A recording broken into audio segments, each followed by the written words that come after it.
여러분 반갑습니다. 신봉기 교수의 법푸정, 법으로 푸는 정치 풍향계입니다. 자, 먼저 자율구독료 보내주신 러블러브 명숙님, 김지원님 감사드립니다. 그리고 1일 자율구독료 매일같이 콜드블루님, 신보경님 역시 감사드립니다. 자, 오늘은요, 먼저 오늘도 4개의 이슈를 가지고 여러분들께 말씀드리고자 합니다. 먼저 그 민주당 내부에 오늘은 이제 모처럼 민주당 내부의 권력투쟁을 한번 살펴보려고 합니다.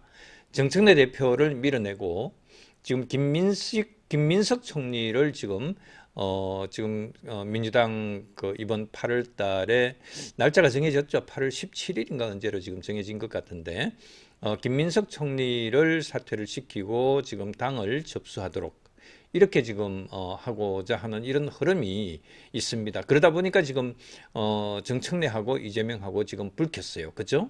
그렇게 한 상태입니다. 과연 이게 단순한 전당대회 경쟁인지 아니면은 이재명 대통령의 민주당 직할체제 구축인지 여기에 대해서 한번 살펴보려고 해요. 자, 그 다음에 두 번째 이슈는요. 여러분들 한동훈 의원의 그 복당론에 대해서 그 본질을 오늘 확실하게 분석을 해드리고자 합니다. 이것은 신당 창당론이 아니라 한동훈 의원이 지금 분명하게 입장을 밝혔습니다. 나중에 뭐 어떤 상황에 그 변화가 있을 값에 한마디로 있을 가능성 그런 어떤 여지가 왜 전혀 없겠습니까? 상황이 뭐 최악의 상황으로 바뀐다든지 하면은요. 그런데 지금 어제는 분명하게 입장을 표현을 했어요. 신당 창당론이 아니라 국민의 힘으로 돌아가서 그 당을 바꾸겠다라고 하는 이런 정치적 선언을 사실상 했습니다. 어떻든 한동훈 의원의 복당론에 대해서 이제 입장을 분명하게 했다고 하는 점을 확인을 했고 그 점에 대해서 구체적으로 좀 더 살펴보도록 하겠습니다. 그리고 그 연장선상에서요. 이제 그렇게 하려 그러면은 지금 사실 장동혁, 정점식 뭐 당대표, 원내대표 이렇게 해서 그 체제 자체가 만만치 않지 않습니까? 그러니까요. 이제 그 연장선상에서 정점식 신임 원내대표가 장동혁 대표의 그 수명 연장에 설 것인지 아니면은 한동훈 의원과 보수 재건의 길을 함께 이어갈 것인지 이 부분에 대해서도 한번 따져보겠습니다. 그리고 마지막으로요. 이것은 뭐 간단하게 제가 말씀을 드리려고 하는데요. 우리 그 구독자 한 분께서 선관위 비판을 하게 되면은 선관위라고 하는 국가기관을 명시적으로 그 명예훼손을 한다든지 하게 되면은 최대 징역 10년까지 그 처벌하려고 했던 그런 국민투표법 개정안을 그 추진을 했다가 그 징역 10년 규정에 대해서 이 부분은 삭제를 한 채로 그렇게 법안을 통과를 시켰지 않습니까? 결국 이제 이것이 과연 어느 단계까지 진행이 되다가 그 마지막에 삭제가 됐느냐라고 하는 이 부분에 대해서 다시 한번 더 정확하게 좀 알려달라라고 하는 이런 말씀을 해주셔서요. 우리 그 구독자분 특히 이제 우리 멤버십 회원분들의 이런 요청이 있으면 제가 이런 것들을 하나하나 좀 짚어드리려고 정확성을 기해드리려고 그렇게 지금 마음을 먹고 있습니다. 요청이 있으면 제가 그렇게 하려고 해요. 그러니까 여러분들도 혹시 궁금한 것 이런 것들이 있으면은 저한테 의견을 주시면은 질문을 주시면은 제가 그런 것들 쫙 정리를 한번 해드리도록 그렇게 하겠습니다. 어쨌든요, 징역 10년 규정, 선관위 비판하면은 징역 10년, 최대 징역 10년 규정 이게 사실 그 정무위입니까? 그렇게 하고, 그 다음에 마지막에 법사위, 이렇게 하고 법사위까지도 통과를 했어요. 근데 국민투표에 본회의에다가 붙이기 바로 직전에 그것을 삭제를 했어요. 어쨌든 그 단계까지 갔다고 하는 것은요, 진짜 이거는 하려고 하면 얼마든지 해먹을 수 있는 이런 식으로 그 악법을 만들려고 하는 것은 얼마든지 국회의장의 직권으로 얼마든지 해낼 수 있는 이런 사실이다라고 하는 것을 생각하면은 상당히 충격적인 상황이라고 그렇게 볼 수가 있습니다. 그런 상황을 제가 오늘 확인을 했고 그 부분을 조금 더 구체적으로 여러분들께 법 조문의 내용이라든지 이런 것들도 여러분들께 살펴드리도록 할게요. 한마디로 선관위 성역화가 아니라 왜 선관위가 개혁이 필요한지 우리 법학자의 시선으로 분명하게 말씀을 드리도록 하겠습니다. 자, 우선 첫 번째 이슈인데요. 정청래 제거 작전, 이렇게 제가 오늘 그 메인 헤드라인을 제목을 정했지 않습니까? 그리고 그 옆에 있는 사진 그림을 보면은요, 이재명의 김민석 카드, 그 다음에 명청대전 본격화, 이런 식으로 제가 제목을 정했습니다.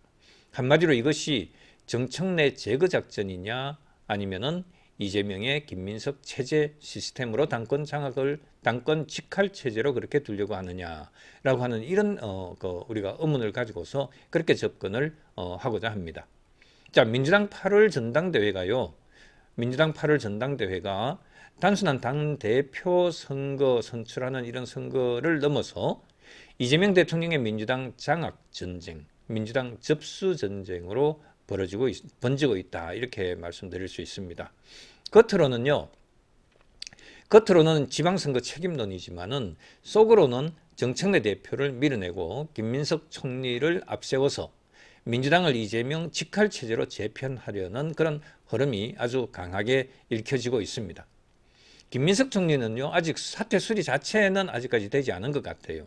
사퇴 의사는 표명을 했죠. 그런데 정치권에서는 전당대회 출마가 사실상 시간 문제라고 하는 이런 관측이 강합니다. 당연히 김민석 총리가 지금 전당대회에 당대표 출마한다라고 하는 것은 사실상 이거는 이미 기정사실화되어 있는 것이죠. 문제는요, 이것이 개인 출마가 아니라 이재명 대통령의 당 장악력과 직결된 카드로 읽힌다는 것이 문제예요. 당에 대한 장악을 하기 위해서 그렇게 읽혀지니까 문제라는 겁니다. 정청래 대표는요, 친명 진영 안에 있지만 크게 보면 친명 진영 안에 있는 것으로 그렇게 볼 수 있어요. 왜냐하면 어쨌든 코드는 맞춰가니까. 그런데 정청래 대표는 이재명 직계 주류하고는 완전히 한 몸은 아니죠. 정청래에게 강성당원 기반과 본인의 자기 정치가 있습니다. 정청래에게는요. 집권 초반의 검찰개혁, 그리고 공소 취소, 조작기소 특검법, 또 사법 리스크 방어, 이재명 대통령의 사법 리스크 방어, 그 다음에 2028년 총선 공천까지 이렇게 생각을 하면은 이재명 대통령 쪽에서는 더 확실히 본인하고 호흡이 맞는 그런 당대표를 원할 수 있을 겁니다. 아마 그래서 김민석 카드를 만지작거리고 실제로 투입시키는 것으로 그렇게 간 거죠. 야당은 벌써 이 구도를 놓고 그러니까 국힘에서는 이런 얘기를 해요. 윤석열 전 대통령이 당시에 한동훈 당대표 안철수입니까? 안철수가 1등으로 나갔을 때예요. 그죠? 안철수 당대표를 끌어안치고 그다음에 나경원도 끌어안치고 그다음에 이제 김기현 마지막 꼴등 4% 나오던 김기현을 일약 당대표로 만드는 윤석열이 당권 개입해가지고 그렇게 하던 윤석열의 김기현이 이재명의 김민석으로 바뀌는 것 아니냐라고 하는 이런 공격을 지금 국힘에서는 이재명 대통령 민주당의 이런 당권 경쟁을 놓고 이렇게 지금 비판을 하고 있습니다. 대통령이 여당 대표 선거에 영향력을 행사해서 자기 사람을 세우려 한다는 그런 프레임을 지금 씌우려고 하는 거죠. 이재명 대통령의 취임 1주년 기자회견에서도 정청래 대표에 대한 공개 경고를 한 것으로 이렇게 해석이 되고 있어요. 대통령은 이렇게 얘기를 했죠. 대통령은 여당은 지지층을 넓혀야 된다. 죽을 힘을 다하는 것과 딴 마음을 먹는 것하고는 다르다. 죽을 힘을 다하는 마음, 그 다음에 죽을 힘까지는 아닌 마음, 이거는 다르다는 거죠. 이길 곳을 졌다면 성공은 아니다, 이런 취지로 말했습니다. 아마 이길 것이라고 하는 것은 서울이고 그 다음에 또 이길 것이라고 하는 것은 저기죠. 부산 북갑에 한동훈 밀어내고 하정우가 이길 것이라고 이렇게 본 거죠.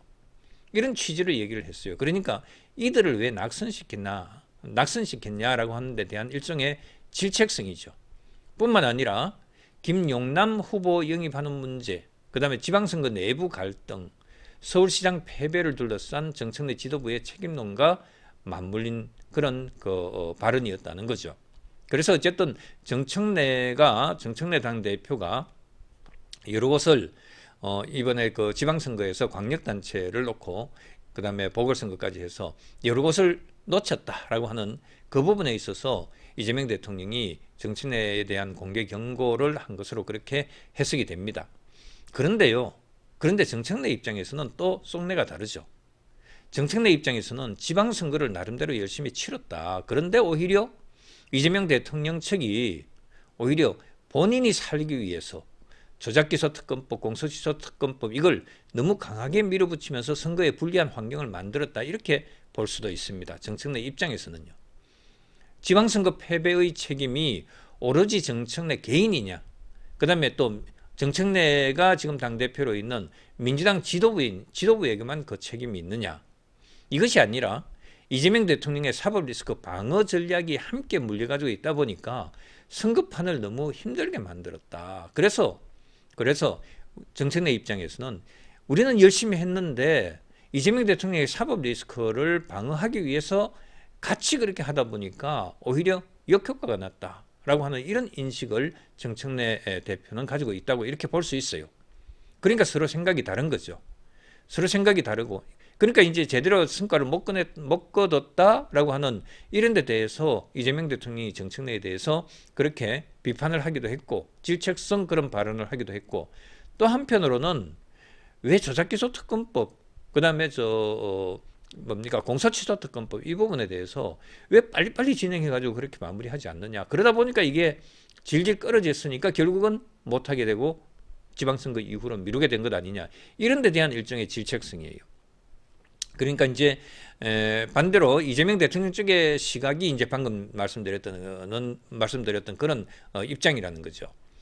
공소취소 특검법을 차라리 5월 초순경까지 아예 그냥 그 정청래 대표가 진짜 막 그냥 속도를 내서 속전속결로 5월 초순 정도까지 처리를 했다면은 지방선거 부담을 그 사이에 한 달 동안 남아있는 그 기간 동안에 그냥 이 이슈, 예? 공소시효 특검법을 강행한 데 대한 어떤 불만 이것을 다른 걸 해가지고 다 덮을 수가 있는데 그걸 제대로 속도 안 내고 또 그 속도를 못 내면서 그러면서 논란을 선거판까지 끌고 왔다.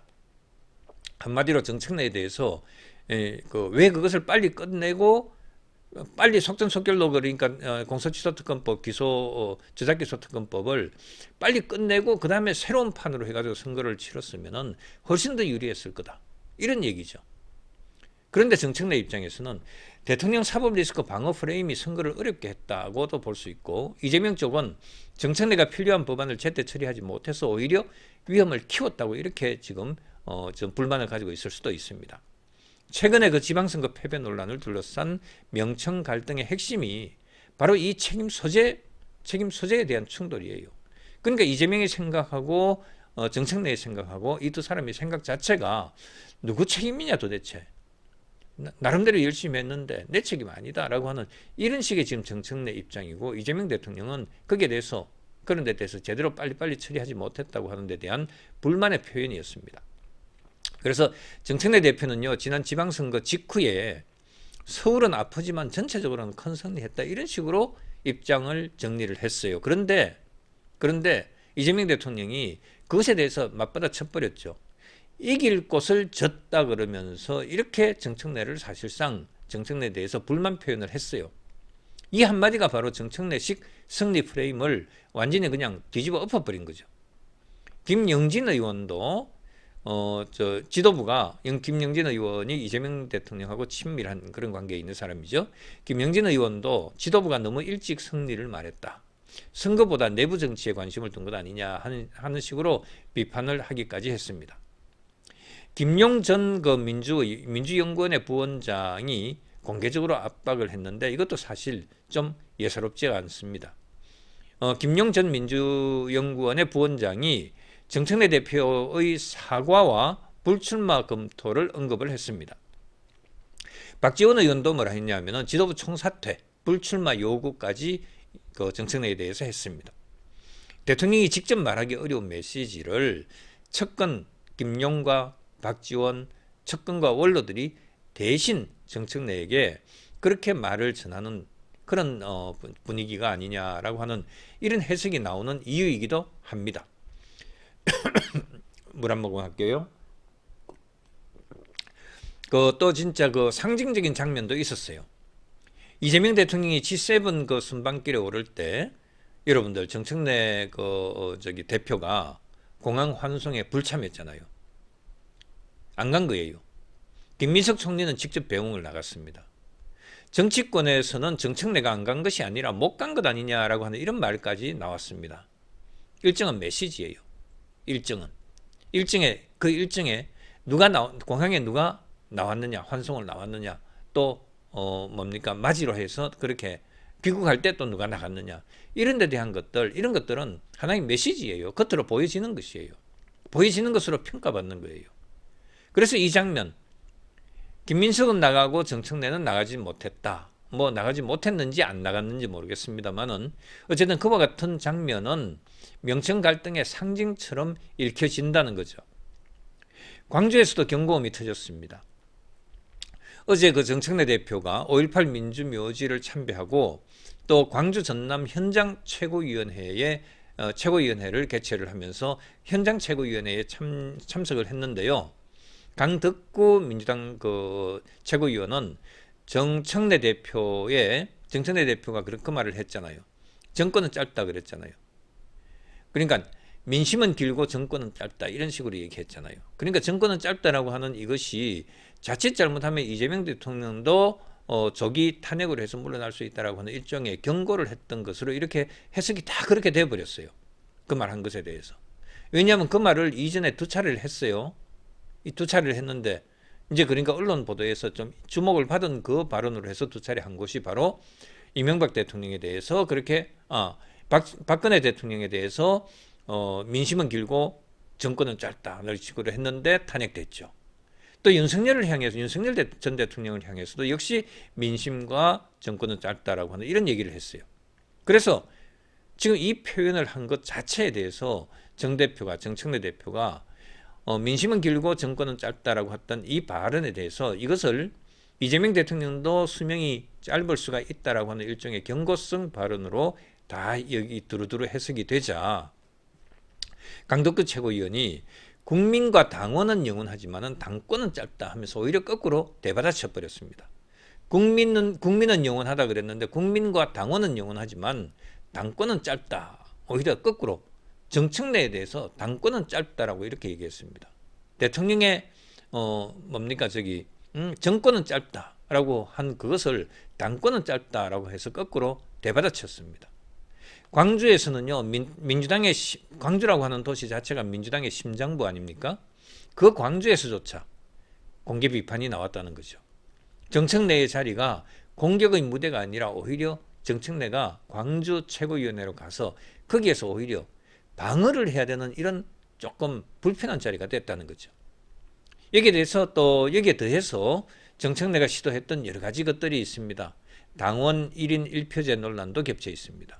이것 때문에 당원하고 일반하고 이렇게 해서 똑같이 1인 1표다라고 하는 것, 당원 대의원인가 해서 이렇게 돼 있는 것들. 그것 가지고 그때 상당히 시끄러웠잖아요. 다 자기 이번 전당대회 투표 때 정청래 본인에게 유리하게 하려고 당원 1인 1표제 이렇게 강행한다고 한번 비토되고 또다시 재추진하고 하는 이런 지금 상황이 벌어져서 갈등을 빚었던 이것을 또 기억을 해볼 수 있습니다. 정청래 대표가 강성 당원 기반을 앞세워서 전당대회 판을 끌고 가려고 한다면은 친명 주류는요, 이것을 제도 개선이 아니라 정청래 생존 전략으로 그렇게 볼 수가 있는 것으로 이렇게 해석이 됐었다는 거죠. 정청래는 질책을 수용한다고 말하지만은 대표직 사퇴나 전당대회 불출마에는 선을 긋고 있습니다. 한마디로 사과는 하되 그런 말, 정권은 짧다라고 하는 그 발언에 대해서 사과는 하되 출마는 포기하지 않겠다라고 하는 이런 입장을 보이고 있습니다. 그런데 더 무서운 것은요, 정청래 쪽에서 지금 상당히 불편해하고 있는 것은 이번에 정권이라든지 정부라든지 또 각종 공기업의 기관장이라든지 감사라든지 이런 자리들 있잖아요. 여기에서 친청 횡사 가능성이 지금 상당히 높아지고 있다. 친청 횡사 가능성이 높아지고 있다는 거예요. 그러니까 정청래계, 정청래와 친한 사람들이 비명 행사할 이런 가능성, 다 잘릴 가능성이 있다는 이런 지금 얘기들이 막 나오고 있어요. 자, 2024년 총선 때 그 비명 행사가 공천이었다면은 이번에는요, 내각이나 공공기관, 공기업, 금융권 인사 이런 데서 정부 뭐 금융권 인사도 역시 마찬가지예요. 왜냐하면은 거기에서 정부에서 그 주주라든지 대주주로 돼 있고, 그다음에 또 뭐 상당한 그 어떤 지분을 가지고 있다든지 이렇게 하게 되면은 정부에서 정하는 사람을 대체로 보면은 기관장, 은행장을 만들고 공기업 그 이사장을 만들고 또 감사도 만들고 이렇게 하거든요. 근데 거기에서 이번에 정청래계, 친청계를 철저히 배제하겠다라고 하는 이런 지금 분위기가 있는 것으로 이렇게 읽힙니다.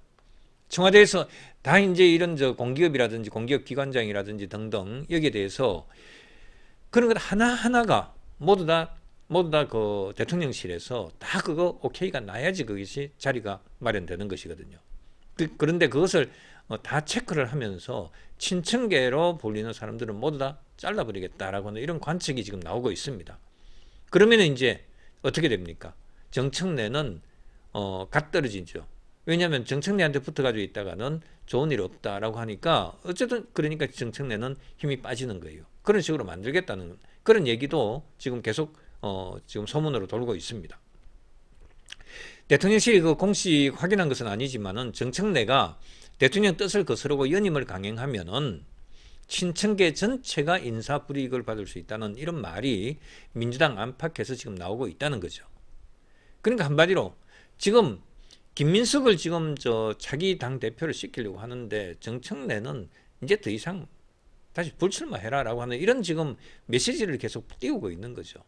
그런데 정청래 입장에서는 자기는 보궐선거로 해서 그렇게 이재명이 던지고 대통령 된 그 자리에 보궐선거로 해서 자기가 당대표가 된 것이고 본격적으로 본 그 당대표는 이제 시작이다. 이렇게 지금 본인은 생각하고 있거든요. 어쨌든 그 이재명 대통령이 자기 사람을 당대표로 그렇게 심겠다라고 하는 이런 의지는 분명한 것 같습니다.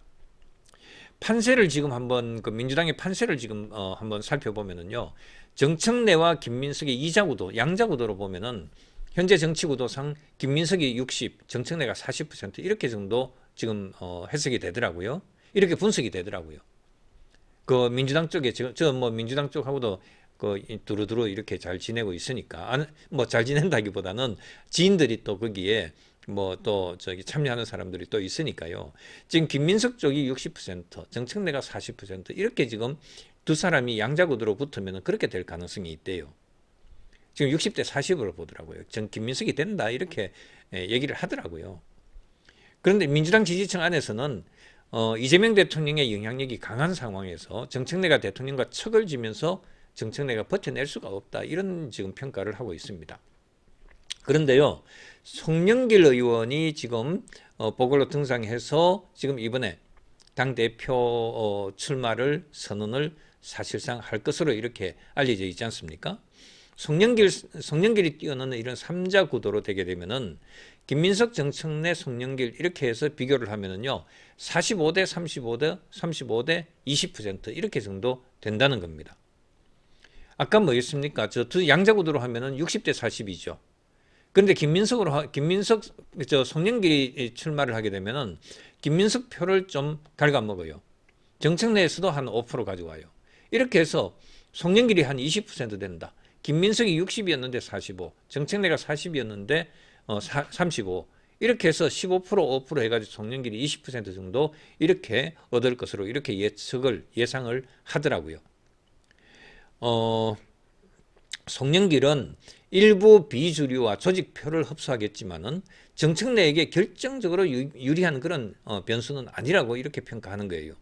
오히려 막판에 송영길이 김민석 지지 선언을 하면서 후보 사퇴를 탁 해버린다. 그러면은 송영길 표가 김민석으로 덮어지죠. 그렇게 하니까 결과적으로 완전히 누굽니까 정청래 표는 급격하게 그냥 꺾여버려요. 그래서 김민석 65 내지 70%, 정책내 30 내지 35% 이런 식으로까지 완전히 그냥 2배 정도로 해서 그렇게 지금 꺾일 가능성이 있다. 2대1 구도로 될 가능성이 있다. 처음에는 60대 40 정도 양자 구도인데 송영길이 뛰어들었다가 그 다음에 마지막에 김민석 지지선언을 하면서 그렇게 빠져버리는 형태로 해서 그렇게 양자 구도로 가게 되면은 65 내지 70%대 30 내지 35% 이렇게 될 가능성이 있대요. 그래서 정책 내 당선 가능성은 지금 현재 기준으로 본다면은 대략 한 30% 안팎으로 이렇게 지금 보고 있더라고요. 그리고 또 대표직을 유지하고 또 강성 당원층을 결집하면은 35 내지 40%까지는 견딜 수 있다. 그런데 만일요, 지금 저 당대표 자리 가지고 그렇게 하게 되면은 그것은 당대표 자리를 전당대회에서 유리한 국면으로 그렇게 할 것이기 때문에 조기 사퇴를 계속 요구를 하고 있잖아요. 당대표 출마하려면 조기 사퇴하라. 이렇게 지금 얘기를 하고 있는데 만약요, 정청래가 조기 사퇴로 조직 장악력을 잃거나 송영길이 김민석 쪽으로 완전 합류해서 지지 선언을 한다든지 이렇게 하게 되면은 정청래는 30% 밑으로까지도 떨어질 수가 있대요. 그런 식으로 예측이 됩니다. 여기서 법 정치적으로 중요한 문제는요, 대통령의 이제 당무 개입 문제가 이게 법적으로 좀 논란이 될 수가 있습니다.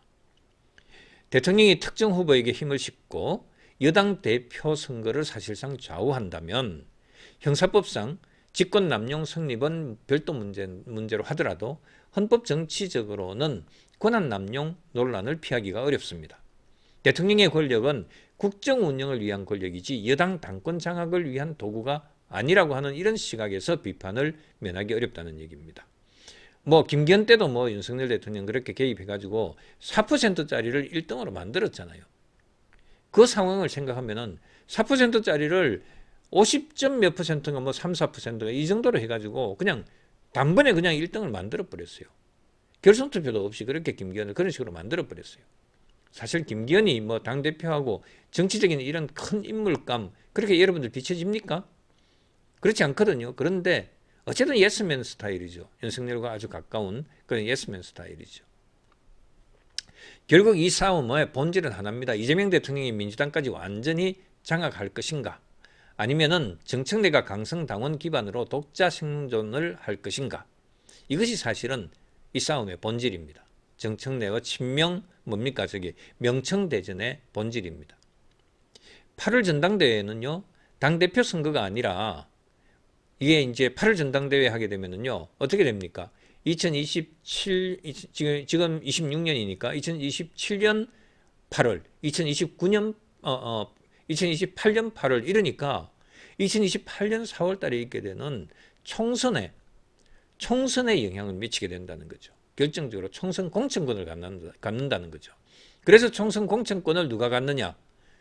정청래가 갖느냐? 김민석을 갖느냐? 김민석이 가지게 되면은 역시 이재명, 김민석 요 라인에서 가지게 되는 것이잖아요. 그럼 거기에서 자기네들이 공천으로 해가지고 당 권력 구도를 당 내 주류를 자기 주류로 바꿀 수 있고, 만일 정청래가 만일 당 대표가 된다, 진짜 아주 예외적으로 당 대표가 된다 이렇게 하게 되면은 정청래가 공천권 행사해서 자기 사람들을 많이 공천을 할 가능성이 있게 되잖아요. 어쨌든 그 문제입니다. 그 문제입니다. 그래서 향후 5년의 민주당 권력 구조를 결정하는 명청대전으로 이렇게 우리가 보고 있다는 거죠. 정권도 짧고 당권도 짧습니다. 정권도 짧고 당권도 짧습니다. 정권도 5년도 안 돼서 끝낼 수도 있고 당권도 역시 마찬가지로 보궐선거로 해서 이번에 끝날 가능성도 있습니다. 그러나 대통령의 당무 개입 논란, 그 다음에 집권 여당의 권력투쟁, 이것은 여기에 대해서 국민의 평가는 상당히 오래 갈 겁니다. 자, 여러분, 한동훈 복당론에 대해서 여러분들 좀 말씀 나누십시다. 이제 이슈를 좀 확 바꿔버립시다. 한동훈 복당론에 대해서, 한동훈 복당을 해서 한동훈의 그 복당론에 대한 그 입장 표명을 어제 했어요. 신당 아니다, 지금은. 거기에 대해서는 생각해보지 않았다. 국민의힘에 들어가서 복당해서 국민의힘을 바꾸겠다라고 하는 이런 의지 표명을 했습니다. 자, 이 문제는요, 한동훈 복당 문제는요, 단순히 한동훈 의원이 국힘에 다시 돌아가느냐 마느냐 문제, 이게 아닙니다. 이걸로 끝날 문제가 아니라는 거죠. 국민의힘이 국힘이 보수 재건의 길로 갈 것이냐 아니면은 퇴행과 책임 회피의 길에 계속 머무를 것인가를 가르는 정치적 분기점이라고 할 수 있습니다. 정점식 신임 원내대표는 한동훈 의원 복당 문제에 대해서 한동훈 의원이 복당 의사를 밝히면은 심사숙고하겠다는 취지로 말했습니다. 자기들이 갑의 지위에 있겠다는 거죠. 자기들이 정점식 원내대표 쪽에서, 그러니까 당권파에서 심사해서 가부를 판단해 주겠다 이런 식으로 해서 자기네들이 지금 갑의 지위에 있겠다는 거죠. 그런 식으로 어제 얘기를 했어요. 얼핏 보면은 이거는 당연히 원론적인 답변입니다. 예를 들면은 제가 당에 들어간다 이렇게 하면은 그냥 뭐 접수하면 끝나는 게 아니라, 만일 이제 제가 거기에서 이제 심사를 거쳐야 된다고 이렇게 본다면은 저에 대해서 심사를 할 거 아니에요. 그러면은 저는 어떤 입장이 생깁니까? 잘리는 거 아니야, 불안한 이런 부분이 있게 되겠죠. 역시 한동훈 복당 문제에 대해서 우리가 심사하겠다, 심사숙고하겠다 이렇게 해서 우리한테 주도권이 있다라고 하는 그런 정점식 발언이었어요. 근데 이거는 진짜 원론적인 발언이긴 한데 한동훈 입장에서는 사실 쉽사리 이것을 수용하기 어려운 이런 지금 상황입니다. 한동훈 의원 입장은요, 정점식 원내대표의 그 입장에 대해서 분명히 선을 그어버렸어요. 이미 제 의사는 이미 여러 번 충분히 밝혔다, 이렇게 얘기를 했습니다. 말은 맞죠, 그죠? 쫓겨나면서부터 이제 다시 돌아온다 이렇게 얘기를 했잖아요. 그러니까 이미 여러 번 복당에 대한 이런 그 입장은 이미 여러 번 충분히 밝혔었다. 그러니까 당신들이 받을 거냐? 그러니까 복당을 허용할 거냐 말 거냐? 당신들이 답해라. 상황이 그냥 싹 뒤집어져 버렸죠. 그죠?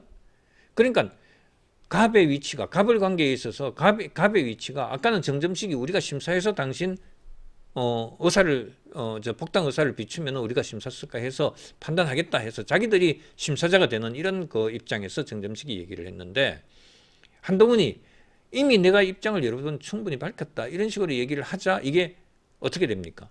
내가 복당 의사 이미 밝힌 것에 대해서 이미 당신들이 나를 복당을 시킬 것이냐 말 것이냐 여기에 대해서 당신들이 답할 차례다 지금은, 이렇게 이제 거꾸로 대받아친 겁니다. 이 말은요, 짧지만 정치적으로는 아주 강한 발언입니다. 한동훈 의원은 새삼 그 복당 의사를 다시 밝힐 필요가 없다는 얘기죠.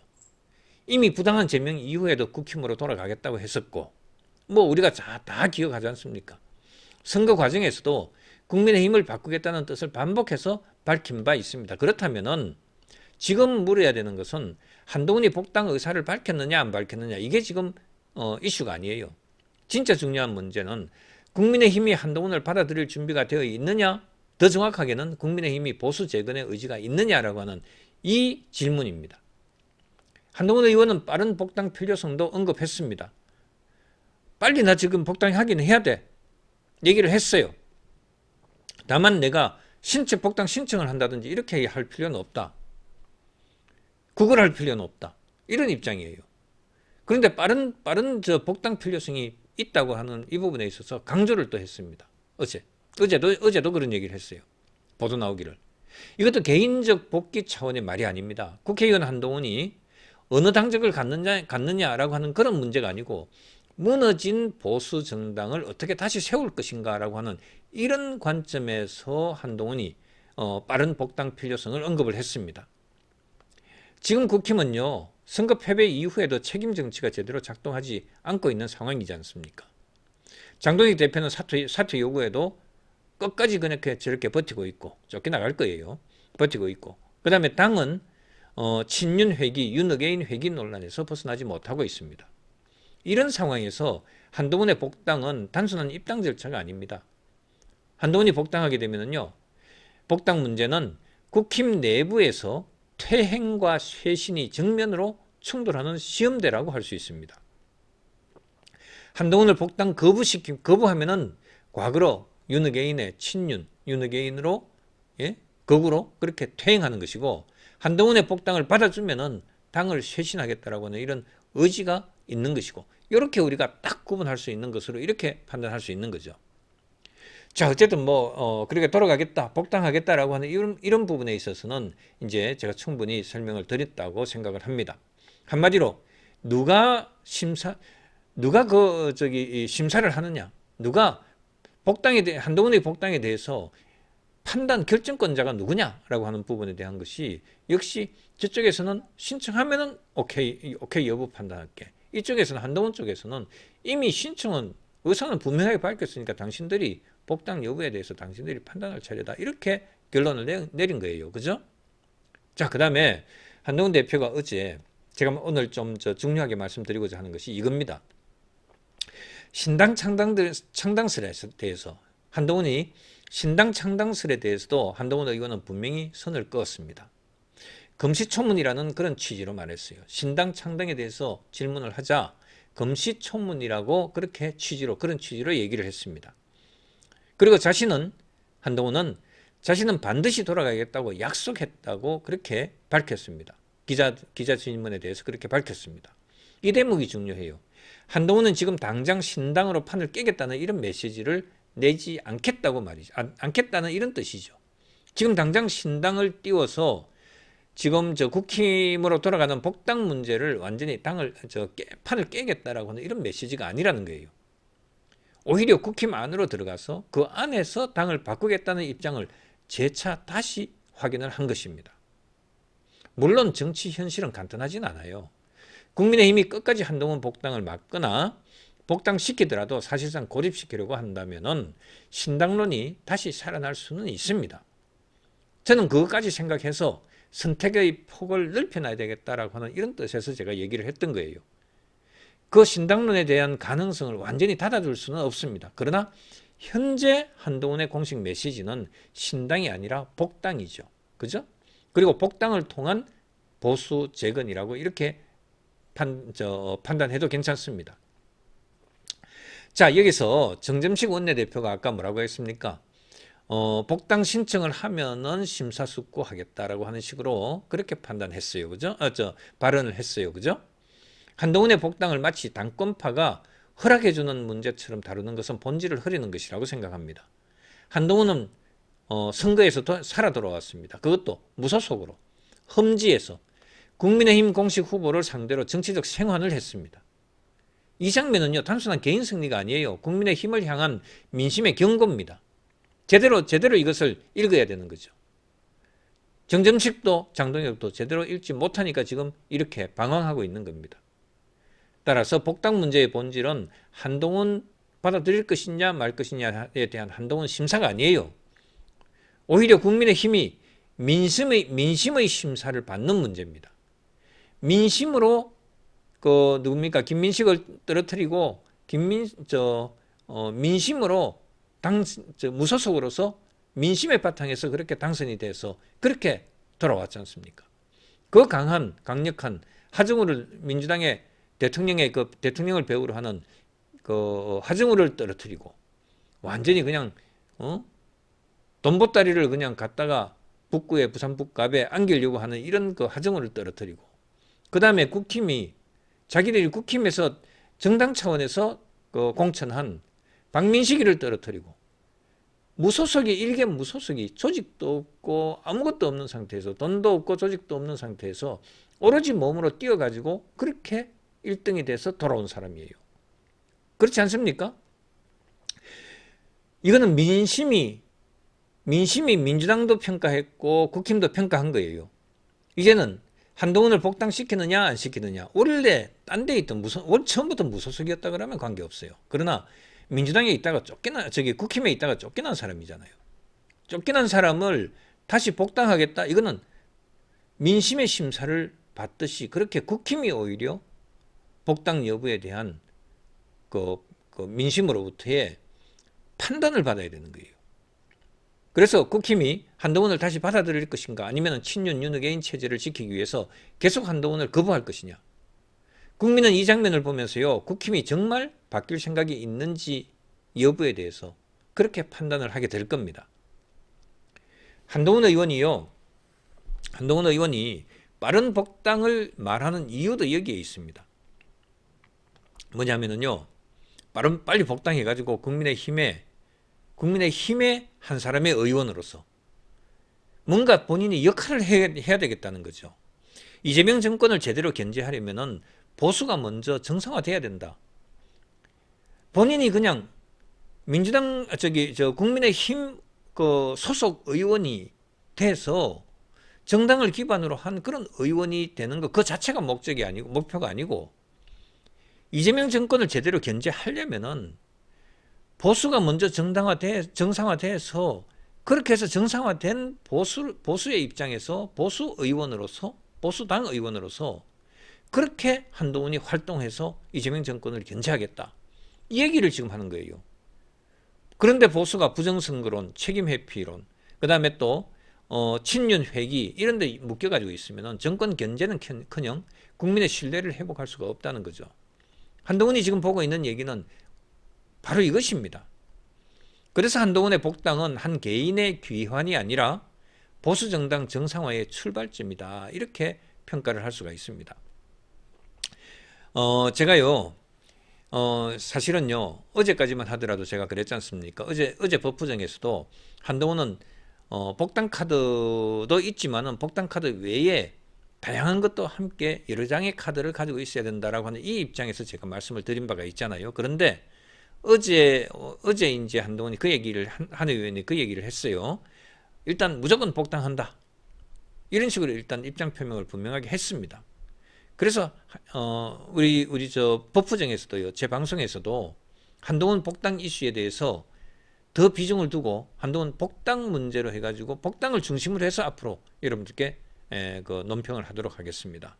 복당이 현실화되는지 또 국민의힘이 이를 쇄신의 계기로 삼는지 아니면 또다시 한동훈을 막고 고립시키는 이런 낡은 정치로 가는지 이걸 여러분들께 살펴드리겠습니다. 새로운 카드 이런 카드 있다. 신당 만들어라. 이런 식으로 제가 부추긴다든지 이렇게 하는 거 이런 거는 앞으로 자제를 하도록 하겠습니다. 자, 어제 있었던 한동훈의 메시지는 분명해요. 나는 이미 돌아가겠다고 밝혔습니다. 그러니까 나는 이미 돌아가겠다고 밝혔다. 신당이 아니라 국민의힘을 바꾸기 위해 돌아가겠다. 문제는 내가 아니라 국민의힘이 보수 재건을 받아들일 준비가 되어 있느냐다. 이렇게 분명하게 얘기를 했어요. 그래서 한동훈의 복당은 개인의 복귀가 아니다. 국민의힘이 다시 국민 앞에 설 수 있는지를 가르는 그런 시험대다. 이렇게 평가를 할 수 있을 거예요.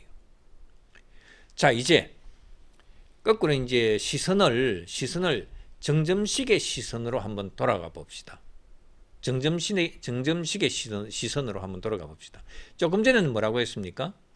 한동훈의 복당 문제에 있어서 한동훈이 복당을 놓고 정점식 그 지도부가 어떻게 할 것이냐라고 하는 것이 이제 그 관점이었다면은 이제는 정점식은 도대체 어떤 선택을 할 것이냐? 장동혁을 연명시킬 것이냐? 아니면은 한동훈을 통해서 보수 재건을 통해서 보수의 기반을 닦는데 구축하는데 정점식이 나름대로 역할을 할 것이냐. 바로 이 부분에 대해서 정점식이 이제 선택할 때가 됐습니다. 지금 완전히 시들시들하고 언제 쫓겨날지 모르는 초읽기 들어가 있는 장동혁 생명줄 연장시키는 그 역할에 정점식이 앞장설 거냐 아니면은 보수 재건에 함께 할 것이냐. 바로 정점식의 선택의 기로는 바로 이겁니다. 그래서 정점식 원내대표는요, 당선 직후에 우리가 이렇게 평가했지 않습니까? 정점식 원내대표에 대해서 이렇게 평가했었어요. 장동혁 체제 연장이 아니냐 이런 식으로 평가를 했었죠. 정점식 원내대표가 사실은 뭐 자타공인하는 친윤 색채가 강한 사람이고요. 장동혁 대표 체제에서는 장동혁 당 대표가 정책위 의장을 맡겼던 바로 이런 인물입니다. 그러니까 장동혁하고는 뗄래야 뗄 수 없는 아주 친밀한 그런 관계입니다. 그런데 지금은 상황이 그렇게 녹록하진 않아요. 원내대표 경선 결과가 55대 48, 불과 7표 차이였습니다. 4표만 이동하면은 뒤집어지는 그런 판이었어요. 이것은 친장동혁계가 국힘을 압도적으로 장악했다는 그런 뜻이 아니잖아요. 오히려 당 안에요. 국힘 당 안에 비장동혁계 그리고 비당권파 쇄신 요구 세력 이런 사람들이 상당한 규모로 존재한다는 사실이 숫자로 확인이 된 거예요.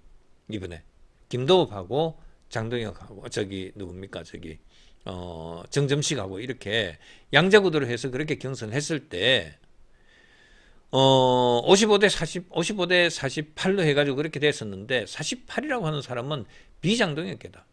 비당권파다. 쇄신 요구 세력이다. 대안가 또 뭡니까 그거. 어쨌든 그 집단들이 여기에 대거 포진해 있다. 목청이 높은 사람, 목소리가 큰 사람들이에요.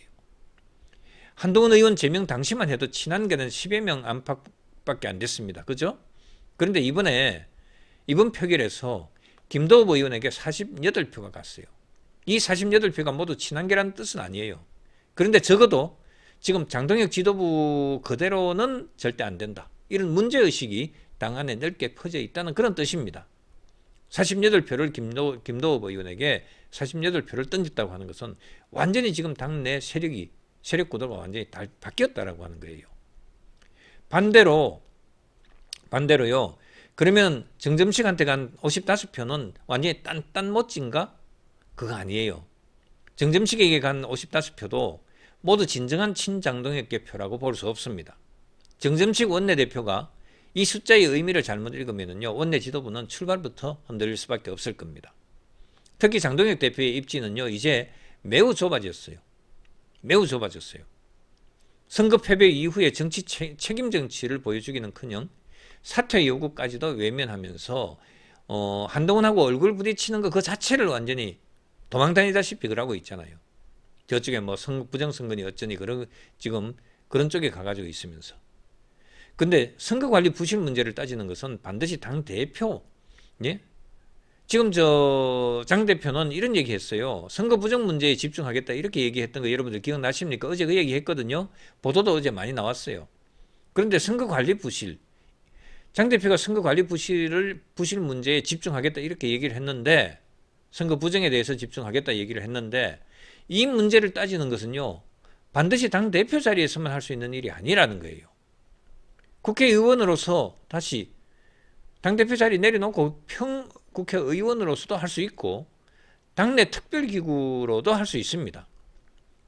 자, 당에서 필요하다면요 이렇게 할 수도 있어요. 선거관리 부실 대응 TF를 만들어서 그 위원장을 맡아서 집중적으로 할 수도 있어요. 자, 그렇다면요 장동혁 대표의 말은 오히려 스스로 당대표직을 내려놓아야 할 이유를 인정한 것이나 마찬가지라는 겁니다. 인정한 것이나 마찬가지예요. 나는 선거 부정 문제에 집중하겠다 이렇게 말을 한 것이 진짜 진심이라면요, 당대표 자리에서 해야 될 그런 온갖 일들, 그거는 자제하고 안 하고 선거 부정 문제만 따지겠다. 그러면 당대표 자리 내놓고 해야죠. 당대표 자리를 오래 붙들고 있을 명분이 없다고 하는 것을 본인 스스로 입으로 얘기를 한 거예요. 그래서 당대표직은 내려놓고 TF 위원장으로 해서 그렇게 그 문제를 전념하면 돼요. 선거관리 부실 대응을 명분으로 해서 당대표직을 붙드는 것은 책임 정치가 아니라 자리 정치죠. 지금 국힘의 국민의힘 대표에게 요구되는 책무는 선거관리에 대한 부실 대응 문제, 이거 하나가 아니에요. 이것만이 아니에요. 이재명 정부의 그 공소 취소 문제는요, 공소 취소 지금 시도하고 있는 것, 그 다음에 공소 취소 특검법, 사법 체계 흔들기, 경제, 부동산, 노동정책 실패, 이런 것들에 맞서서 당대표가 원내외 전선을 총괄해야 돼요. 온갖 것들에 대해서 상황이 바뀌면 바뀌는 대로 지금 있는 아주 심각한 문제들은 심각한 대로 원내외 전선을 총괄해서 당대표가 그렇게 지휘하고 해야 되는 거잖아요. 그런데 장동혁 대표가 나는 부정선거 이슈에만 매달리겠다, 이런 식으로 한다 그러면은 그것은 야당 대표의 책무를 다하는 것이 아니죠. 이재명 대통령에 대한 또 정청래 민주당에 대해서 완전히 당신들 마음대로 하십시오라고 하는 얘기하는 것하고 똑같아요. 대여 투쟁의 본령을 놓치고 자신의 대표직 연명에 유리한 이슈만 붙드는 것으로 그렇게밖에 보이지 않습니다. 자, 한동훈 의원의 장동혁 비판도 그래서 의미가 크다는 거죠. 보수 정당은요, 법과 제도의 틀 안에서 싸워야 됩니다. 선거관리부실은 철저히 따져야 되고 하지만 그것이 음모론적 동원정치나 당대표직 연명의 수단이 돼서는 안 된다는 거예요. 그렇게 하면 안 됩니다. 지금 보수에게 필요한 것은요, 대중 뒤에 숨는 정치가 아니라 책임지는 정치라는 거예요. 똑바로 알아야 됩니다. 자, 이런 상황에서요, 정점식 원내대표의 역할이 대단히 중요합니다. 정점식 원내대표가 장동혁 대표를 일방적으로 감싸는 그런 순간이 되면은 그는 원내대표가 아니라 장동혁 체제의 방패막이로 보일 수밖에 없습니다. 그렇게 되면 48표는 다시 결집할 것이고 장동혁 사퇴론과 한동훈 복당론은 더 강한 형태로 터져나올 겁니다. 완전히 상당히 심각해질 거예요. 그렇다고 제가 정점식 원내대표에게 오늘 당장 장동혁 손을 놓고 한동훈 손을 잡으라고 이렇게 요구하는 것은 아닙니다. 정치에는 절차가 있고 당내 역학도 있습니다. 그러나 적어도 지금의 대세는 좀 읽을 줄 알았으면 좋겠어요. 지금 대세는요, 장동혁 체제의 연명이 아니라 한동훈과 함께 보수 재건의 길을 여는 것, 이게 지금 대세입니다. 왜 한동훈을 뽑아줬겠습니까? 예? 정점식 원내대표는 한동훈 의원과 대화의 창을 활짝 열어야 된다고 생각해요. 저는 과거 한동훈 당대표 체제 당시에 정책위 의장 사퇴 압박을 받았었죠. 결국 그렇게 해서 쫓겨났습니다. 물러났습니다. 그죠? 그러나 지금 이 시점에는요, 그 기억에 과거에 자기가 한동훈한테 당했다, 이런 기억에 머물러 있어서는 더 이상 안 돼요. 구원, 소위 묵은 감정은 씻어버려야 합니다. 개인적 섭섭함보다 더 큰 것이 보수 재건이에요. 야당의 책무입니다. 그게 대한민국 정치의 균형입니다. 정점식 원내대표가 진정으로 원내 지도자로 자리 잡고 싶다면요, 장동혁 대표의 연명에 매달릴 것이 아니라 한동훈 의원과 화해하고 대이재명 견제와 투쟁에 힘을 모아야 할 것입니다. 한동훈을 견제 대상으로만 보지 말고 무조건 무너진 보수를 다시 세우기 위한 파트너로 그렇게 한동훈을 봐야 된다는 거예요. 정점식은. 한동훈과의 화해 노력은 정점식에게 굴복하는 모습을 보여주는 것이 아니라 보수 재건을 위한 정치적 결단이라고 저는 생각을 해요. 무슨 말씀인지 이해되셨습니까? 아울러 당의 화합과 안정에 찬물을 끼얹는 그런 조광한 같은 이런 사람은요, 조광한 같은 사람은 그 직을 내려놓기 바랍니다. 최고위원 자리 내려놓기 바랍니다. 지금 국힘에요, 필요한 것은 막말과 조롱이 아닙니다. 조광한이 지금 막말하고 조롱하고 있죠. 막 쏟아내놓고 있습니다. 그렇게 막말과 조롱이 아니고 지금 국힘에 필요한 것은 무너진 신뢰를 다시 세우는 책임 있는 태도라고 할 수 있습니다. 당내 쇄신 요구를 향한 악담을 퍼붓는 최고위원이라고 한다면은 더 이상 지도부의 이름으로 당을 대표할 자격이 없습니다. 정점식 원내대표가 장동혁 대표 감싸기에 머무른다면은 버프정도 정점식 원내대표를 비판하지 않을 수 없어요. 그러나 정점식 원내대표가 한동훈 의원의 보수 재건 동참 뜻을 당내 통합과 쇄신의 계기로 받아들이려면은 우리도 대의적인 입장에서 우리 정점식 원내대표에 대한 비판을 자제하겠습니다. 이거는 약속합니다. 진짜 제대로 대의적인 이런 사고를 했으면 좋겠습니다. 정점식 원내대표의 선택지도 분명합니다. 장동혁 대표직 연명을 도울 것이냐, 아니면은 한동훈과 함께 보수를 다시 세울 것이냐. 지금 국힘이 붙들어야 할 것은요, 한 사람의 대표 자리가 아닙니다. 무너진 보수 정당을 다시 세우는 일입니다. 지금 정점식 원내대표도 이 부분에 대해서 책임의식을 분명히 좀 가져줬으면 좋겠어요. 완전히 지금 보수 정당이 무너졌잖아요. 지금 국힘이 보수 정당이냐 소리 들을 질문을 수없이 받을 정도로 지금 국힘은 보수 정당입니까? 극우 정당이지. 예? 지금 국힘 지도부가 특히 더더욱이 극우 지도부지 보수 정당입니까? 보수 지도부입니까? 보수 정당을 다시 세우세요. 그러려면 장동혁 포기해야 됩니다. 정점식 의원. 자, 선관위 비판하면 징역 10년 조항. 완전히 어떤 식으로 절차가 진행됐었는지 한번 여러분께 말씀을 드릴게요. 제가 여러분 우리 그 회원 멤버십 회원을 하시면은 종류가 여러 가지가 있습니다. 그 클라리스라고 하는 것도 있고 티아그라, 그 다음에 또 뭐였더라? 또 있습니다. 이렇게 있는데 클라리스는 여러분들 아마 5,500원인가 뭐 이렇게 낼 거예요. 근데 저한테 와 정말 유튜브에서 왜 그렇게 많이 떼갑니까? 여러분들 클라리스 한 분 하면은 3,500원, 여러분들이 내는 게 아마 6,200원인가 뭐 이런 것도 있고 5,500원짜리도 있고 그런데 저한테 계산되는 거는 3,500원밖에 안 떨어지더라고요. 여러분들 완전히 반밖에 저한테 안 주더라고. 그래서 어떻든 간에 뭐 한다 그러니까 이제 월 클라리스 그 회원 가입비 회원 비용이니까요.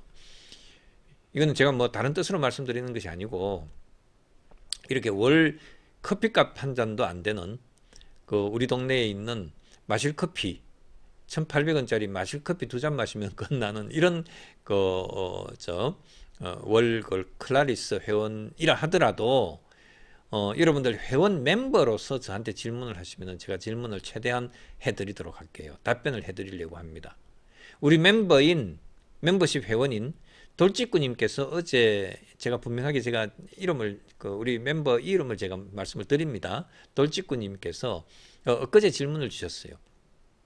선관위 관련 허위사실 유포를 하게 되면은 징역 10년까지 처벌한다는 그 조항이 있었는데 분명히 어느 단계에서 그것이 스톱이 되고 그렇게 이것이 빠졌느냐, 이 조항이 제거가 됐느냐, 삭제가 됐느냐 하는 데 대한 질문, 이게 정확하지 않다 그래가지고 그렇게 질문을 하셨어요. 그래서 제가 이제 꼼꼼히 들어가서 다시 법안까지 다시 보고 이렇게 확인을 해보니까요. 문제 법안은 제 221만 6,968호 그러니까 221696968호 국민투표법 전부개정법이란 대안입니다. 이 법안은요. 2026년 2월 23일 지난 2월 23일 행안위를 통과했고요. 그리고 바로 법사위에서도 수정 가결이 됐습니다. 그러니까 소관상임위원회 그 다음에 법사위까지 그렇게 완전히 통과가 됐어요. 수정 가결이 됐어요. 그렇게 되면 바로 국회 본회의에다가 그냥 OX만 하면 되는 거예요. 가부 투표만 하면 되는 거예요. 그러니까 문제 조항은 행안위나 법사위 단계에서 걸러진 것이 아닙니다. 법사위까지도 통과를 했어요. 본회의 상정 직전에 수정안이 삭제가 됐습니다. 수정안에서 삭제가 됐어요. 그러니까 징역 10년, 500만 원에서 3천만 원 벌금 하는 요 규정이 선관위를 비난하고 이렇게 하게 되면 그런 식으로 처하겠다. 벌금 규정이 형벌 규정이 있는 거 그거 바로 국회 본회의에 회부 직전에 그것을 삭제를 했어요. 그 뒤에 이제 이것만 삭제하고 이제 국민투표법 전부 개정안 자체는 최종 통과가 됐습니다. 여러분들 그러면 그 규정이 도대체 어떤 식으로 그 규정이 규정되어 있었느냐라고 하는 거 여러분들 궁금하시죠? 문제 조항은 당시의 법안 국민투표법 개정안 법안의 96조 1항 4호였습니다. 조문이 이렇게 되어 있었어요. 선거관리위원회의 정상적인 업무 수행에 지장을 초래하거나 법 집행에 대한 신뢰를 훼손할 목적으로 정보통신망 온라인이라 우리가 폰이라든지 이런 것들을 온라인으로 그 다음에 집회 및 시위로 5개 광고물 등을 이용해서 공연히 사전투표, 국민투표 및 개표에 관한 허위사실을 지속적으로 유포한 사람을 처벌한다는 이런 내용입니다. 근데 여기에 되게 포괄적인 규정들이 많죠. 이렇게 이제 하지 말라고 이렇게 그렇게 처벌한다 이렇게 해놓고 하여서는 안 된다 해놓고 그 다음에 그 국민투표법안 96조 1항 본문에 가면은 이런 사람에 대해서 10년 이하의 징역 또는 500만 원 이상 3천만 원 이하의 벌금에 처한다 이렇게 지금 규정을 해놓고 있어요. 법사위 전문위원 검토 보고서에서도 여기에 대해서 형법상 위계에 의한 공무집행 방해죄 이거 외에도 행정기관의 업무에 대한 허위사실 유포 행위를 별도로 처벌하는 이런 입법례가 없다. 공직선거법에도 유사 법안이 없다. 이런 입법례가 없다.